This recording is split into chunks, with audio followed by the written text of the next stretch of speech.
My brave lad, he sleeps in his faded coat of blue.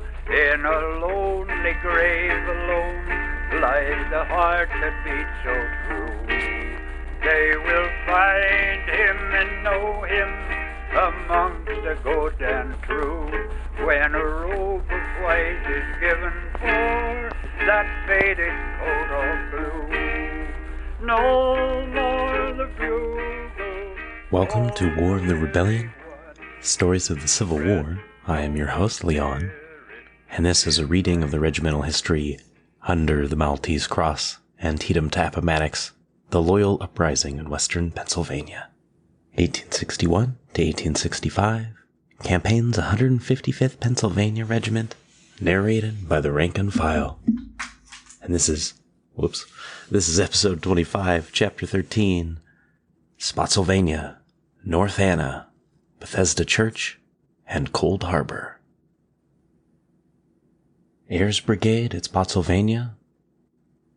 5th Corps occupies extreme right of Army. Hancock's Corps storms Bloody Angle. Captures 4,000 prisoners. Night of May 13th flanking movement to left. Severity of engagement at Spottsylvania. 5th Corps crosses North Anna River at Jericho Ford. 155th and Ayres Brigade repulse 4 persistent charges of Confederates. Remarkable heroism, tenacity, endurance, and suffering of Union troops. Badly blistered feet caused by scorching roads and wading streams of water. Battle of Bethesda Church. Battle of Cold Harbor. June 2nd, 5th Corps attacked by Early's Confederates. 155th and 5th Corps take position to protect Army while crossing James River. Army of Potomac crosses to south side of James River. Casualties. May 10th, 1864. The regiment spent all day with Ayres Brigade behind breastworks which had been erected and afforded protection from enemies firing in answer to the desultory firing which was kept up by the regiments of the brigade. About 4 o'clock in the afternoon, Ayres Brigade was ordered to advance and drive the enemy some distance back to their works, a position of skirmishing which the brigade held for some time until relieved by other troops, when it resumed its former place and position in the breastworks. May 11th, 1864, was occupied by the regiment and Ayres Brigade in the breastworks with little disturbance from the enemy, enabling preparations to be made for an attack arranged for the next day, May 12th, on the enemy's works by the entire Corps, supported by the 6th Corps. The position of the entire army under Grant at this time, at Spottsylvania, was the 5th Corps on the extreme right, near the Bow River, the 6th Corps adjoining the 5th on the left, under General Wright.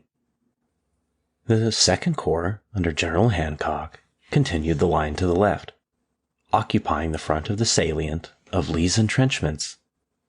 The 9th Corps, under General Burnside, held the extreme left near Spottsylvania Courthouse. The Bloody Angle. Although the losses of all these corps had been very heavy, their depleted ranks were promptly filled up by reinforcements from Washington, fresh divisions and brigades and regiments appearing promptly and ready for action. The Battle of Spottsylvania was opened promptly at daylight of the 12th. Hancock's Corps stormed the Angle, since famous as the Bloody Angle, because of the desperate character of the fighting and heavy losses to both armies. Hancock's troops, however, were successful, and captured 4,000 prisoners, many guns and 2 officers, Major General Edward Johnson and Brigadier General George E. Stewart, who were commanding the defenses of Lee's army at the time.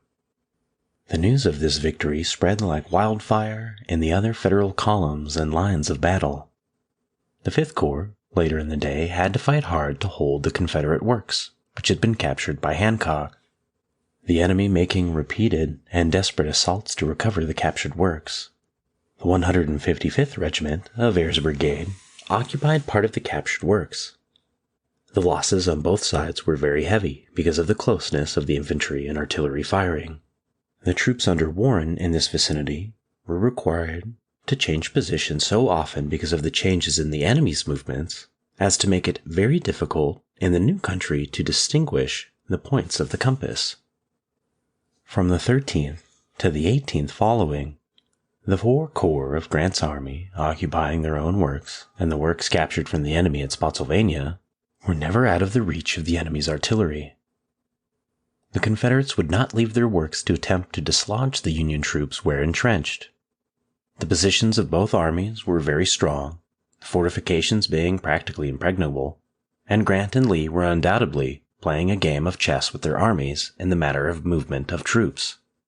During the occasional lulls of these days' battles, Brady's photographic wagon and outfit from Washington appeared in the reserve bivouac of the 5th Corps. One day General Warren and his entire staff, while under a desultory fire from the front, were exposed to a different fire from the rear by the snapshot of the large camera of the army photographer, which successfully executed the general and his staff in a large picture.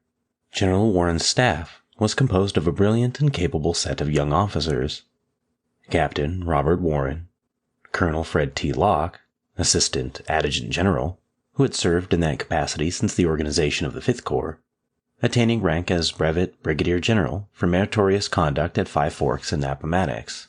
The engineers on Warren's staff, when he assumed command of the 5th Corps, were Captain Washington A. Roebling, who subsequently earned distinction in the engineer constructing the Great Brooklyn Suspension Bridge; Captain E.B. Cope, USA, who with Captain Roebling was with Warren on Little Round Top; and Captain Payne, USA, Captain James W. Wadsworth, son of General James S. Wadsworth, killed in the Wilderness, and Captain George B. Halstead, and Captain A.S. Marvin were Assistant Adjutant Generals and ADC on the staff. Captain William T. Gentry, USA, was Commissary Muster Officer. Colonel H.C. Bankhead, USA, was Inspector General of the Corps, and Colonel David L. Smith of Pittsburgh was the efficient Commissary General of the 5th Corps and an ADC on the Corps staff. Captain Thomas was the Corps Quartermaster. More flank movements. During the night of May 13th, the army moved to the left, marching through mud and rain and crossing the Nye River. It was so dark that the enemy could not see the movement, and the Union troops could see but a few feet ahead. Mounted men were placed at intervals along the road by General Warren's orders to prevent regiments from losing their way. General Grant had discovered from his experience in the Wilderness that it was useless to fight Lee behind entrenchments and fortifications, for the mere positions gained, the military advantages of mere positions not justifying renewals of further assaults and loss of life. The unanimous opinion of both armies at Spottsylvania Courthouse was that either of the armies behind entrenchments was unassailable, and that a front attack by either army was a foregone failure. They had acquired the art of rapidly constructing impregnable earthworks, all approaches being covered with battis and slashed timber. The men of both of these armies had refused to be driven from their positions and died where they stood. At Spottsylvania, they had fought for 24 hours, with only a line of felled trees and a line of earth 6 feet between them, in a continuous rain, every thread of clothing drenched and soaked, water over their shoe tops, no food but rain-soaked crackers. As showing the severity of the fighting, oak trees 18 inches thick could be seen cut down by the constant patter of mini balls. At the end of 24 hours fighting at Spottsylvania, when the exhausted Confederates were withdrawn, it was only to disclose the presence of another line of strong breastworks constructed by the enemy, 100 yards in the rear of their first line. General Grant evidently believed that if one of the large corps of the Union Army was detached and exposed to a march of 20 miles in a southeasterly direction, General Lee would be tempted to leave his works and attack the exposed corps, and that while the Confederates were thus moving for the attack, he, Grant, could fall upon them with his main body and bring on a general engagement before they could again entrench. Accordingly, General Hancock's 2nd Corps moved on the night of May 20th and reached Guinea Station the next morning. General Lee declined to attack the exposed 2nd Corps, but on the contrary moved rapidly south of the North Anna River to Hanover Junction, where he arrived May 22nd, interposing his army between Grant and Richmond. Fording the North Anna. Grant's entire army was in motion at 5 a.m., May 23rd. The 2nd Corps, the most eastward, moving to Chesterfield Ford on the North Anna River, the 5th Corps to Jericho Ford, and the 9th Corps to a crossing between the 2nd and 5th Corps. The scenery along the route of the army's movement was most beautiful, being an open country abounding in fine, fertile farms, and every appearance of comfort and prosperity of the inhabitants, as compared with the portions of Virginia previously occupied in the campaigns of the Army of the Potomac.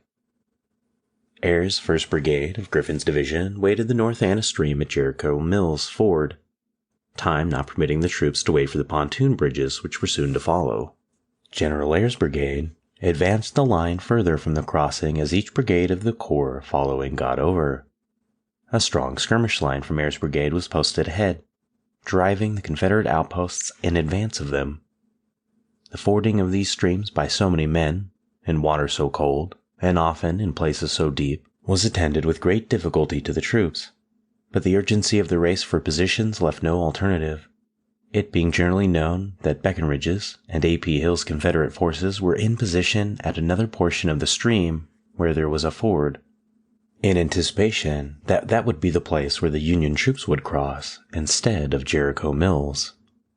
Whilst the 5th Corps was crossing, Ayres' brigade was in 2 lines in the edge of the timber, in front of the line formed by the 155th and other regiments of the brigade was the skirmish line of the 14th Regiment, United States Infantry, less than 30 feet in advance. After the divisions of the corps had all crossed the stream and secured positions without opposition being developed, muskets were stacked and blanket rolls hung on them. Repeated attacks by the enemy. Towards sunset, after the men had their suppers cooked and were engaged in eating, and non-combatants were peacefully bivouacked in the midst of the troops, not expecting battle, about 6 p.m., the yells of the enemy were heard as they crossed the fields in front, their advance being preceded by the flight of hogs and cattle, sheep and fowl from the farms in and through the lines of the brigade pickets. The familiar rebel yell was recognized, and instantly the stacked arms were seized and the men of the 155th and all along the line dropped to their knees and were ready.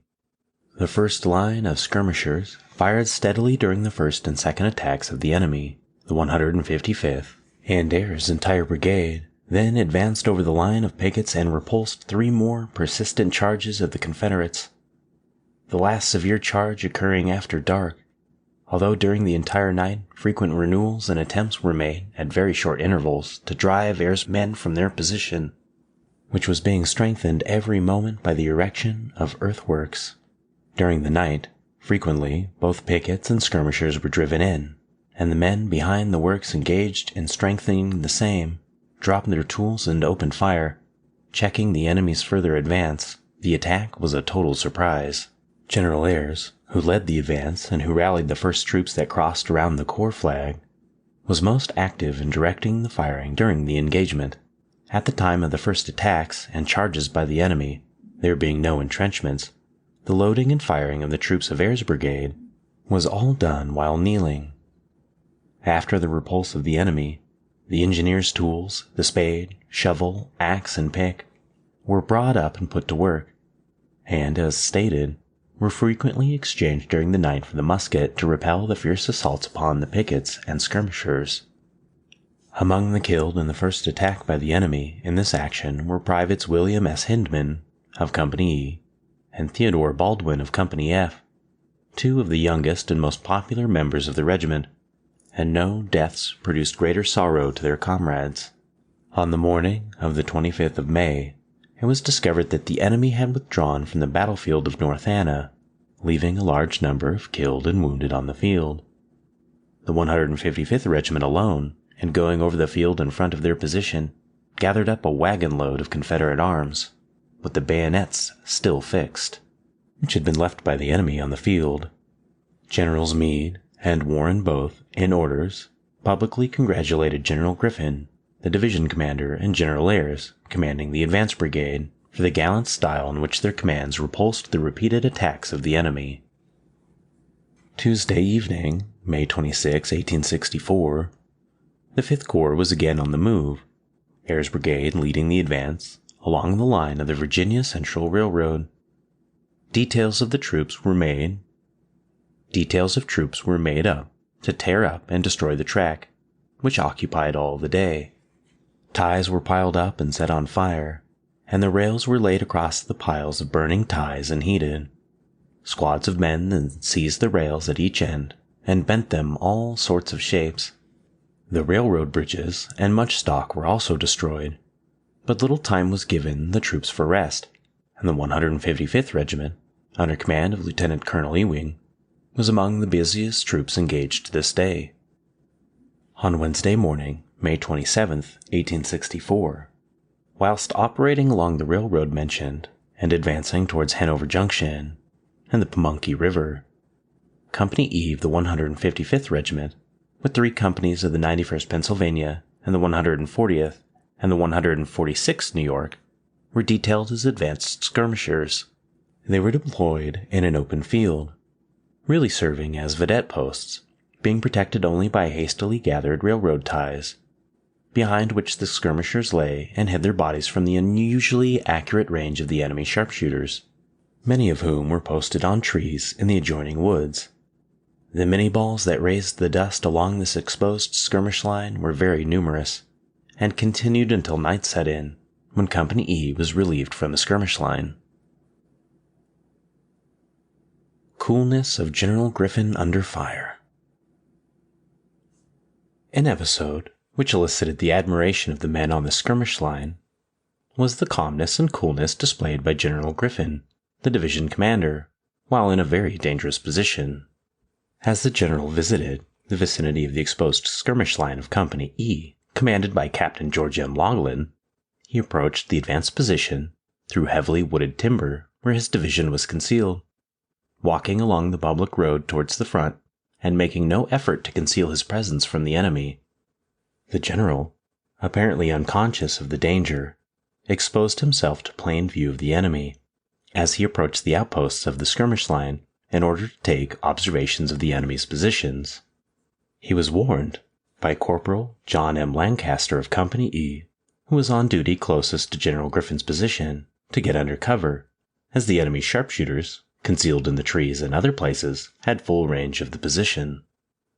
The general, without the slightest exhibition of concern, continued his advance in the middle of the road, when the Minnie-balls, raising the dust close around him, caused him to heed the advice of the corporal.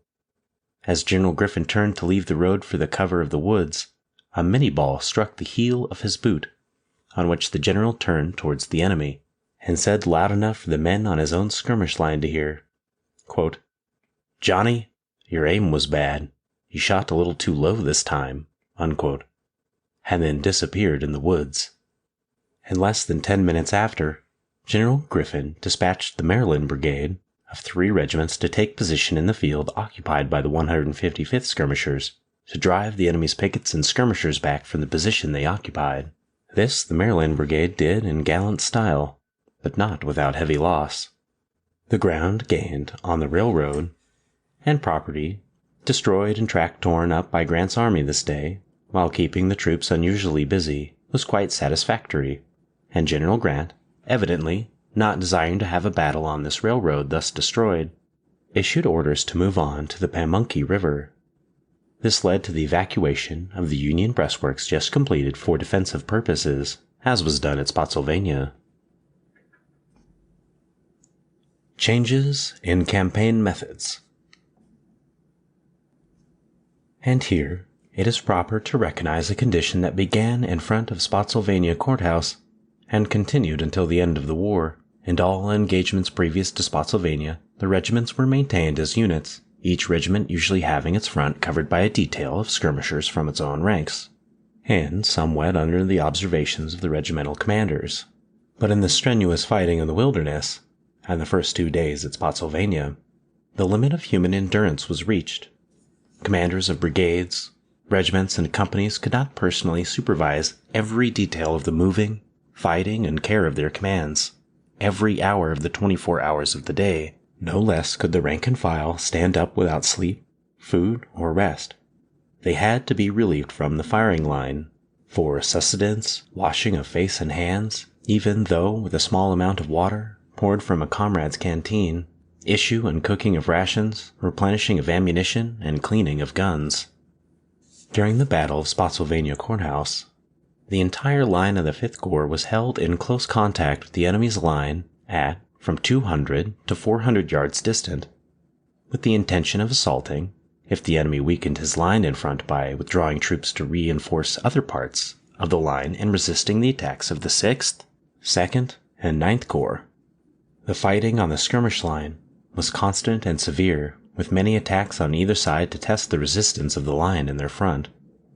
To furnish this firing line, details were made from each regiment for 24 hours duty. Sometimes the right or the left wing, 5 companies, with a complement of 1 or 2 field and company officers, sometimes 1 or 2 or 3 companies, sometimes heavy details from all of the companies. The remainder of the command occupying the entrenchments, ready to support the firing line in either defense or attack. And so it came that in the fierce continuous fighting at Spottsylvania, the distinguished services of any regiment or brigade or its commander disappears and is merged in that of the Corps.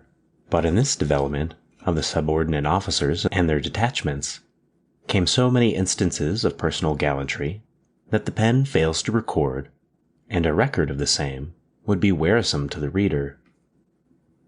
It produced in the 155th Regiment a long list of magnificent, unsurpassed outpost officers, captains, lieutenants, sergeants, corporals, and privates equal to any emergency.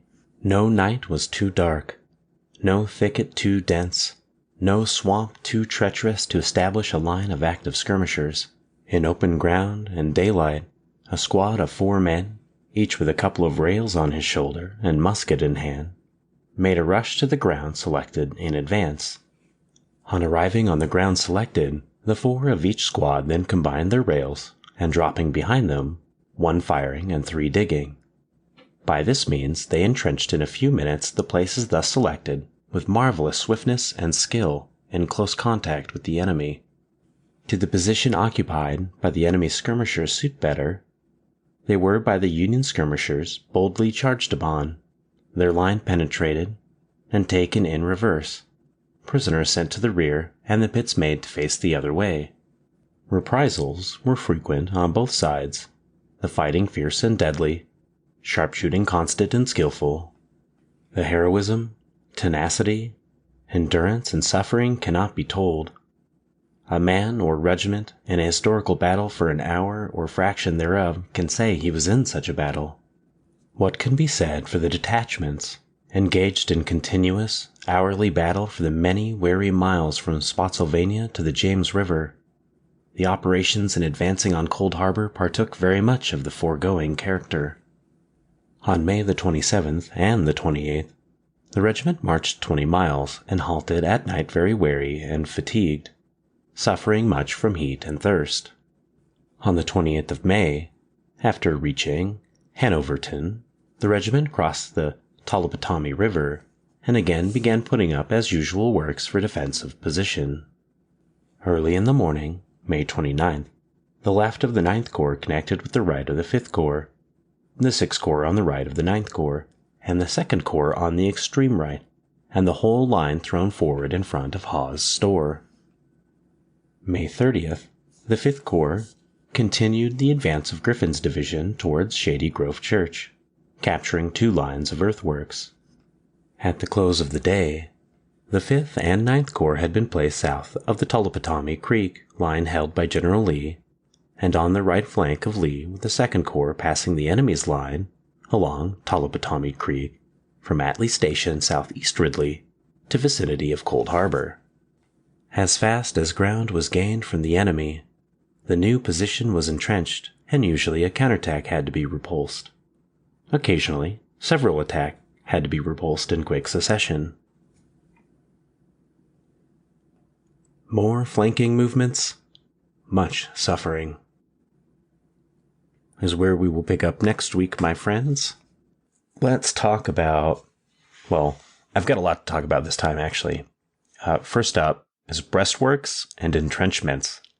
Those words are certainly being used again, and a lot, aren't they?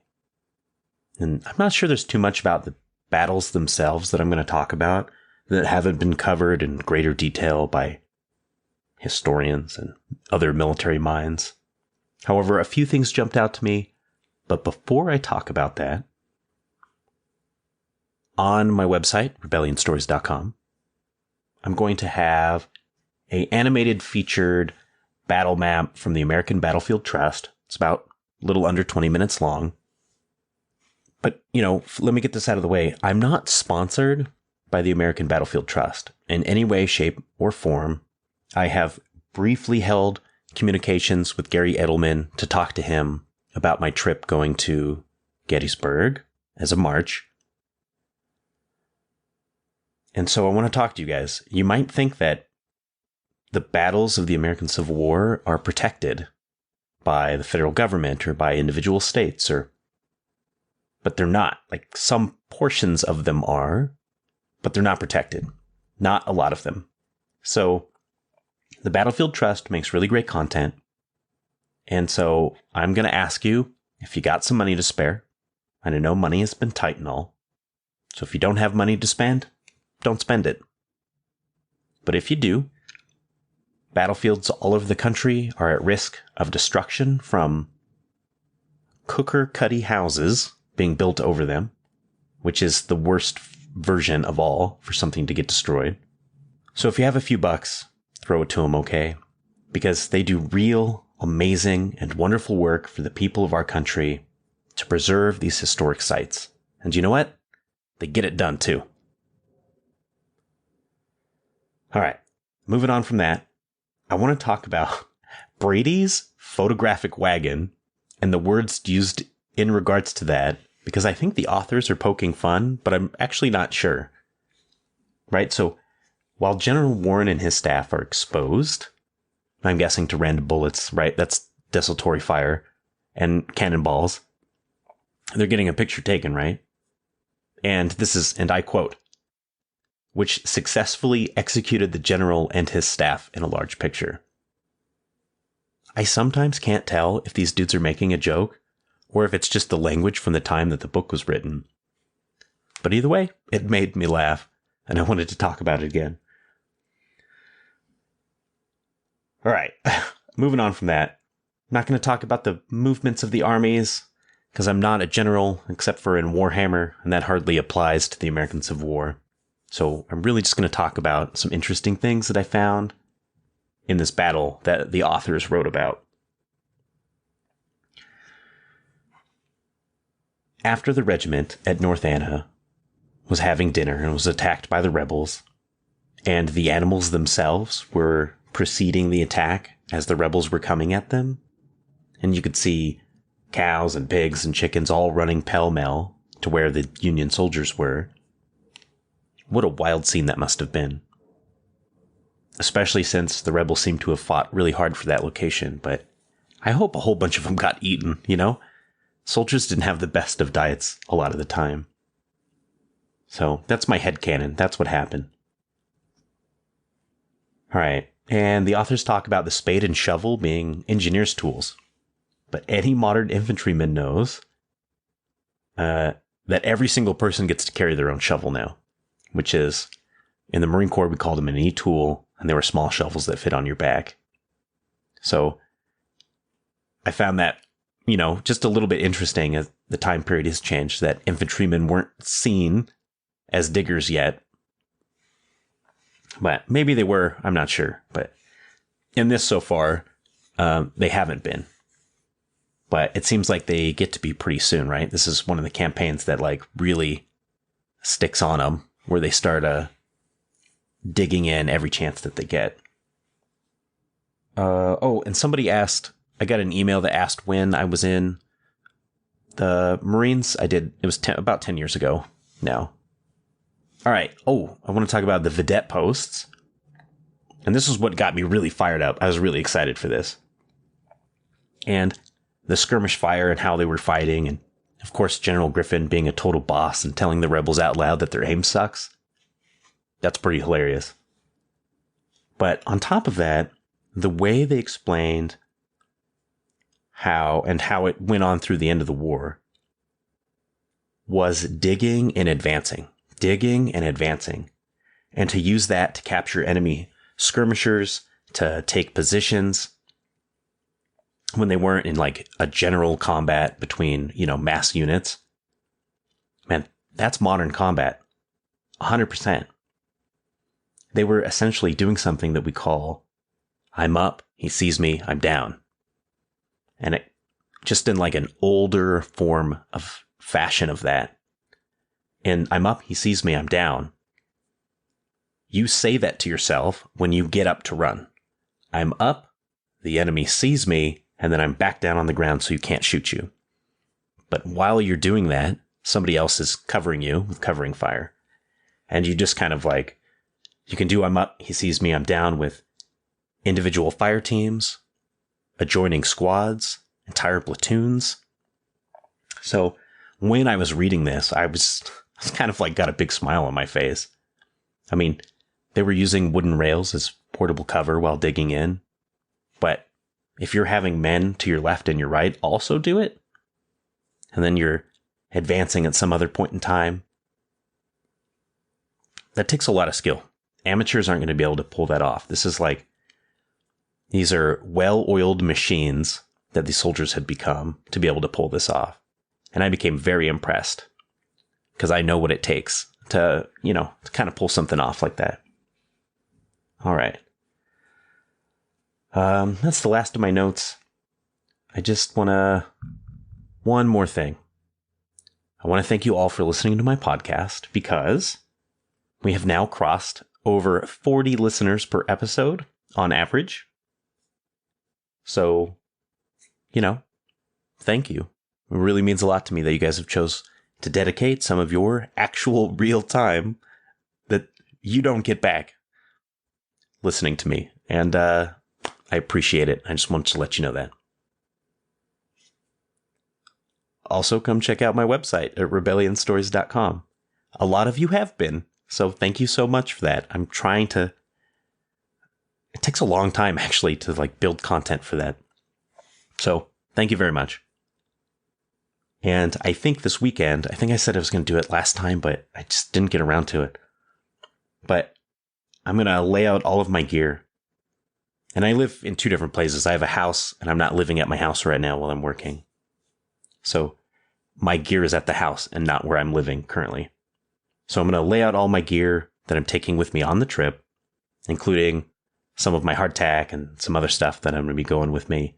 And I'm going to post it all for you guys all to see on my website. Thinking Tuesday, all right? Just so you can see I'm not pulling your leg and I'm actually going on this trip. So as far as the schedule goes, I'm still going. I might not make the Gettysburg anniversary because of work, but I'm also thinking not getting run over by some tourists on the road might be a good thing. Although it might be a few days afterwards.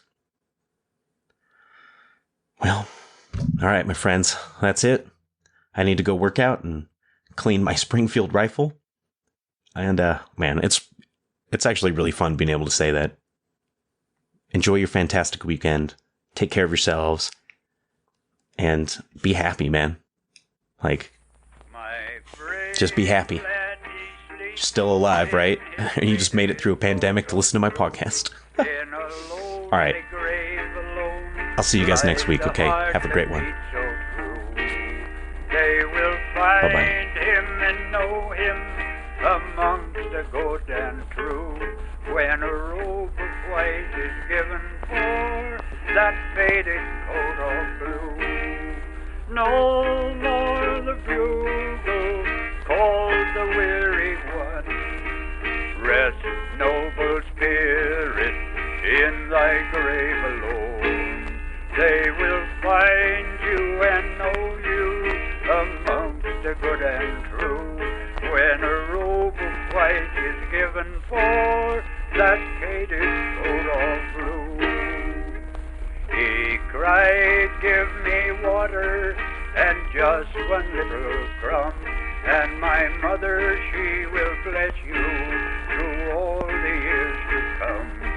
Go tell my sweet sister, so gentle, good and true, that I'll meet her up in heaven in my faded coat of blue. No more the bugle calls the weary one. Rest, noble spirit, in thy grave alone. They will find you and know you amongst the good and true, when a robe of white is given for that faded coat of blue.